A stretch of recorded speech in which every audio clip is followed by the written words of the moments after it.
I think if you're grounded and genuine and kind, success will find you. Fred Rachani of TSC. We have right here on the line a very special guest. You may know his work from Man in the High Castle, from Ghost of Tsushima, for AMC's The Terror. We are talking to actor Lee Shorten. Lee, thank you so much for the time. How's everything going? That's great. Thank you. Thanks for having me. How are you? I'm good. Is that your dog or your cat? Oh, my cat. Sorry. I just. It's all good. Hey, we're cat people here, so that's totally fine by me. Sorry, guys. All good. Life's good. Life's good. It's getting a little cooler here, but LA cooler is not like East Coast cooler. So yeah, you know how it is, surviving the pandemic, I guess. As a gamer, I gotta ask you about your role in Ghost of Tsushima. It was a thrill for me too, because I was part of the director's cut, and I played the base game as well and loved it. Like, I was a huge fan of the game, and I've been a huge fan of Sucker Punch for years.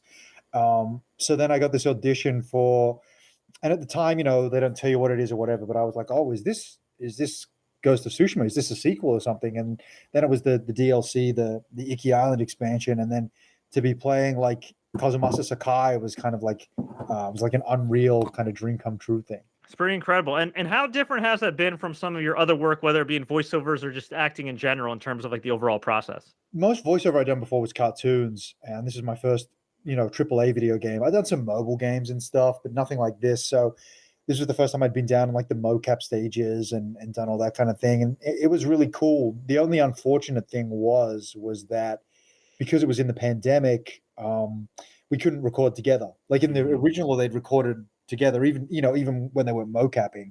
But I was just by myself, which was a bit of a bummer because I wanted to work with everyone. But it was still a wonderful experience. That's awesome. And another cool thing you've been involved in a lot of cool things, but another cool thing you're involved in specifically is a little show called Squid Game. And you were telling me off the air, you did some English dubbing that I don't think a lot of people know, which is pretty freaking cool. I mean, it's only the number 1 or number 2 most streamed Netflix series of all time. What was it like getting hooked up with Squid Game? And when you were doing the English dubbing, did you have any idea of the scope of this production? You know, again, that was just the usual, like a audition came in and oh no, actually I don't think I did audition. I do a little bit of dubbing for Netflix, you know, and I think I just done a show with the same director, and then they just asked me to come in and do Squid Game, so I didn't audition for that one actually. And I do remember in the session just watching a couple of scenes, and I thought, this looks like a really cool show. I had no idea it would be, you know, the level that Squid Game was going to go, but I did think, oh, this is pretty cool. I think people will dig this. So. I interviewed a few of the voice actors, and they told me that they only essentially did their scenes. So whatever they saw was the perspective of their character. Was that the case for you, where you kind of thought it was one type of series, and then all of a sudden you realized the scope after watching it? I did a bunch of characters on that show. So I came in and did a lot of just like randoms and guest stars and stuff. So I guess I got to see maybe a bit of a broader perspective than some of the others, but then I maybe didn't see the depth because I wasn't, you know, like, well, I wasn't like Gihan or anyone. So. And of course, as I mentioned before, you're part of AMC's The Terror, Amazon's The Man in the High Castle. You were part of Swan Song as well. I mean, very impressive resume up to this point. Been really cutting your teeth. Props to you. But of course, every journey has a beginning. So growing up, did you want to get into acting? I did not. When I was really little, I wanted to be a doctor, and then I wanted to be a musician. So acting was never really on the radar. Were you a lawyer or studying to be a lawyer prior to getting into acting? I was a lawyer. Yeah, I went to law school and everything, and then worked as a lawyer for a couple of years, and then hated it. So. Wow. So when did you realize, like, okay, like, I want to be an actor, right? Like, did you have like a period where you were exploring other career paths, or did you know as soon as law was making you miserable, like, damn it, I got to get into showbiz? Look, I've always loved film and TV. Like when I was a kid, I had, you know, the DVDs, and I'd watch all the extra features and the DVD commentaries and everything. And, you know, I was always super into it. So then my liberal arts undergrad major was film studies, and I, you know, even loved it even more. And I always thought that if I ever went into the arts, I'd be a director, because that's kind of like what I'd grown up thinking about, you know, thinking about film more critically. Mm-hmm. But then, you know, it made sense to my lawyer brain, but like now I know what I know about the industry. It's really stupid. But when I was thinking about transitioning into film, I thought, well, if they make one movie, there's only one director, but there's like 30 actors in the movie. So statistically, it must be easier to be an actor. So I'll just try acting to get my foot in the door, was like the original kind of thought process. And as far as your law background, what law did you practice specifically?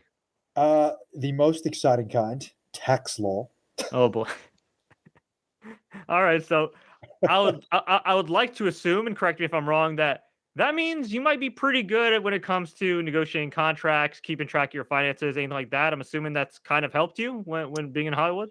You know, obviously I have agents and stuff that look out for me, but it has been useful in terms of like indie filmmaking, and a lot of my friends are indie filmmakers. So, I've been good at looking at their contracts and that kind of thing. So that's where it's been useful.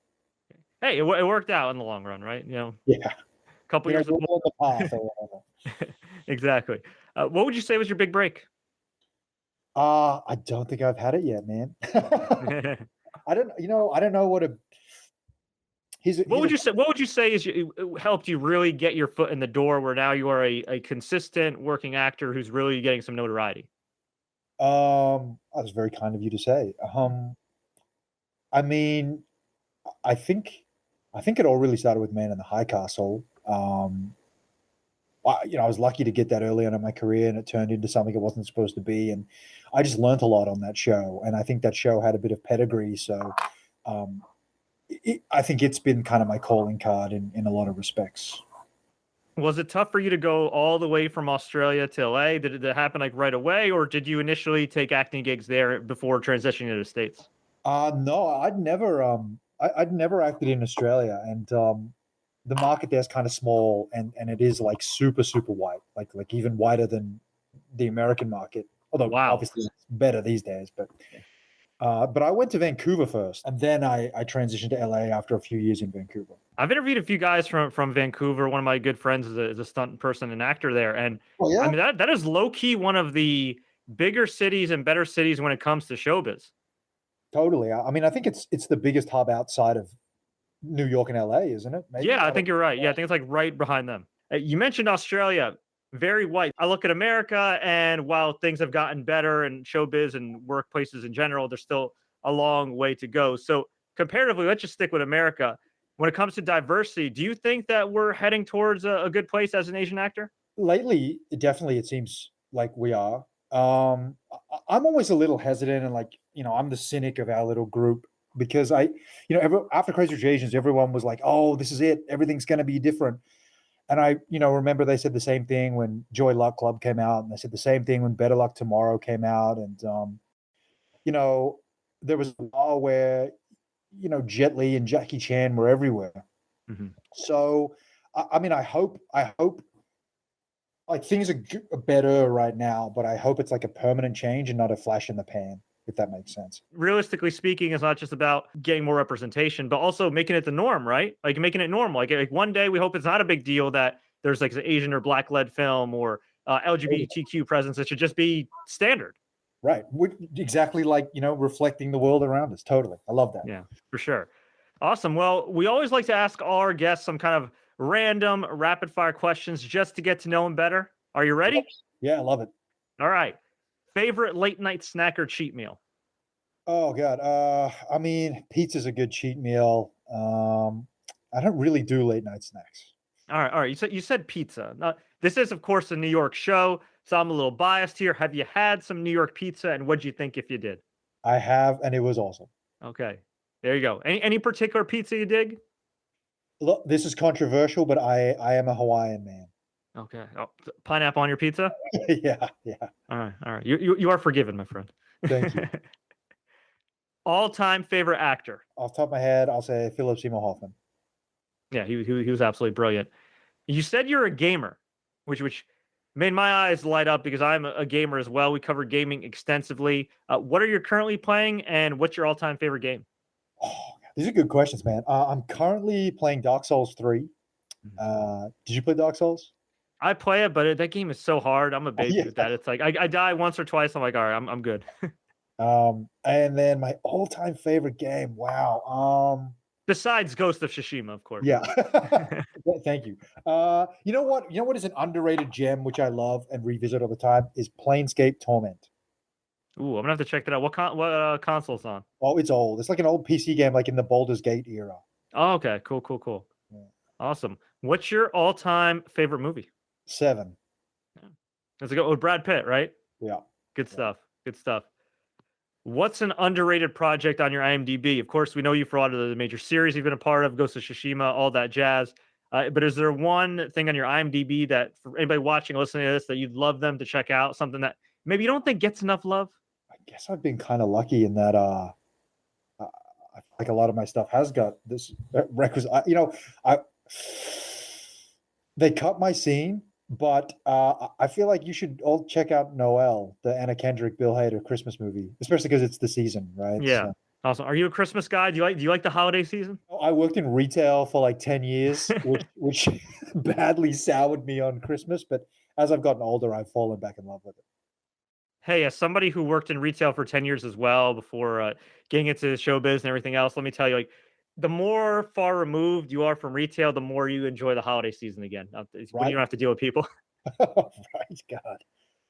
You know what? I was going to ask you what your most awkward moment as an actor is, and I'll ask that in a second. But I got to ask you, what's your most awkward, wacky moment in retail? Because I mean, we all see it, right? There's always a Karen or some crazy. You mean like the weirdest people in retail? Is there any story that comes to mind this holiday season? This happened many, many, many times, to be honest. Like, because I grew up in a small rural town in Australia that was like like very white, and so many times, a customer would talk to me on the phone because I worked in the CD department, and they come in and they'd come to the desk and be like, "Hey, like I was just talking to Lee earlier," and I'd be like, "Yep, that's me," and you would just see them, their brain would be like, "But you're Asian."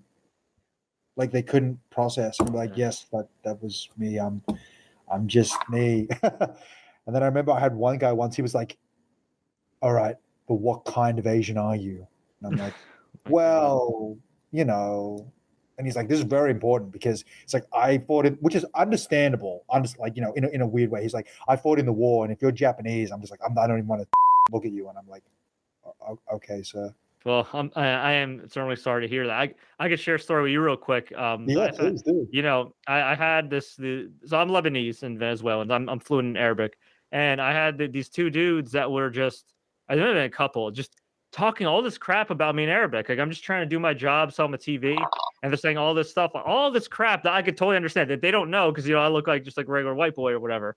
And then as I rang them up, everything else sent them on their way. I said shukran, which is thank you in Arabic, and they just looked at me like, "Oh my god!" Like they just felt so embarrassed. I was like, "Yeah, Yeah, that's cell good phone." for you. Good for you. I'm sorry that happened. Good for Hey, you. it happens, right?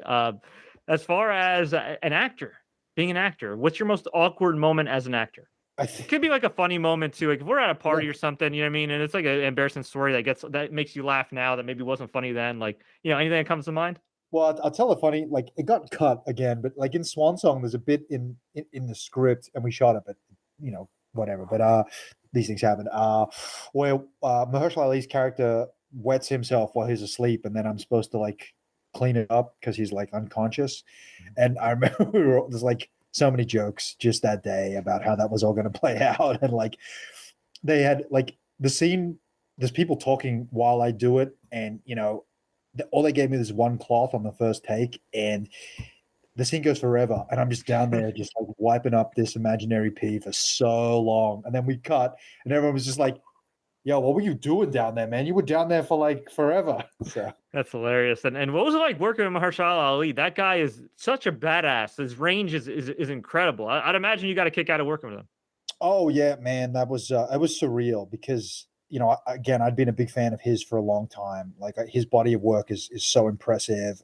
As you say, his range is incredible. Obviously, he's a two-time Oscar winner. So every day was just like a masterclass. Just getting to watch him work and observe him and listen to the questions he asked and the things that he did. It was surreal, man. It was so good. Cannot say And, enough good things about it or him. well, that's awesome. And you know what's something that just came to mind too? Another actor, somebody I actually interviewed a couple of times. I haven't talked to him in a while, but Kerry Tagawa. Oh yeah. Yeah. the original OG from Mortal Kombat. I mean, that guy is awesome. What was it like working with him? Yeah, we rarely shared scenes together, but I mean, I got to know him over the course of the thing, and I'm like you, dude. I'm like, my God, it's Shang Tsung. Like, it's like, that was kind of a surreal experience. But then meeting him, and you know what Carrie's like? He's so much more like, yo, just the energy and the vibes, man. Yes, So he's so mellow and chill compared to some of the characters he played. It's insane. You could just like kick it with him and just right. talk to So him forever. that was a weird disconnect. And like, obviously, I know we're all actors, but his was such an extreme, 180. I was like, whoa. What's the best piece of advice you could give for success? That's always such a weird question because like I don't know what success is. I think if you're chasing success, you're probably setting yourself up for failure. And I know it can be difficult, but I think, it's always that thing of like you just have to be very grounded at all times and have a very good support network around you. And just be kind of find the little wins and the things that help you each day, whether or not that's like a totally unrelated hobby or whatever. And then I think if you're grounded and genuine and kind, success will find you. And before I let you go, sir, where can fans find you online, and where can we find you next on screen? Yeah, you can find me on Twitter and Instagram at LC Shorten, and well, you can catch Swan Song on Apple TV Plus on December 17th. And then wish I could talk about my other project, but I can't. But check back in early next year. I think we'll have something else to talk about too. Well, you know what? Since you can't talk about the other projects except for Swan Song with me, just ask you about that. In a couple of lines or less, why should people tune in? 2 words: Mahershala Ali. Like honestly, he delivers two performances that are just like it's next level in just the nuance and the complexity and the subtlety of what he's doing. Phenomenal. But also, the script by Ben Cleary, the director, it's a really lovely story about family and love and mortality. And I think, it raises some interesting questions and will kind of hopefully, it's the kind of film where afterwards you want to call your loved ones immediately and just be thankful for them. Yeah, we will definitely check it out. Swan Song, Apple TV Plus, December 17th, right? That's correct, sir.